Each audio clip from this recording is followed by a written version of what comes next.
Alors j'ai eu un problème de santé très grave qui m'a ramené à faire un travail sur moi-même, sur le corps. Et c'est à ce moment-là que j'ai décidé de découvrir le corps autrement, en beauté. Alors j'ai fait un CAP esthétique. Et en faisant cette formation, je me suis rendu compte qu'avec, encore une fois, les problèmes que j'ai, je ne serais pas capable de travailler dans un institut de beauté traditionnel. Et j'ai cherché de trouver autre chose qui aborde le corps et j'ai trouvé la psychosocio-esthétique.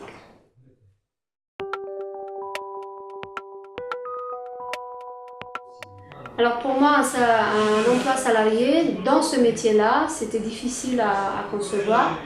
Et je pense que je suis quand même à la recherche d'une sorte de liberté et que être mon propre patron, ça me donnait cette liberté autant dans le métier, autant dans la vie de tous les jours.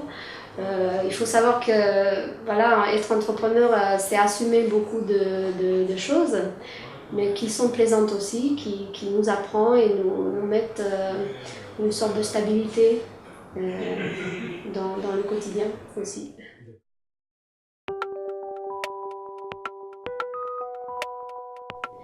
À ce moment-là, en arrivant à l'ADI, je pensais à avoir un prêt, effectivement.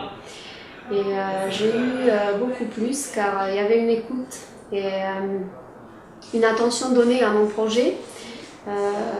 Les personnes qui croyaient en fait dans ce projet, c'était très positif. La fait de voir qu'il y a des gens qui réfléchissent avec moi.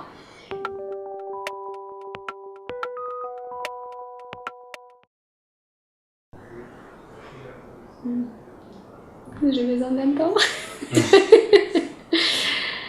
Alors, si vous voulez couper, hein, parce que voilà, ils m'ont dit qu'il y a plusieurs thèmes qui vont être abordés, financières, économiques, administratifs.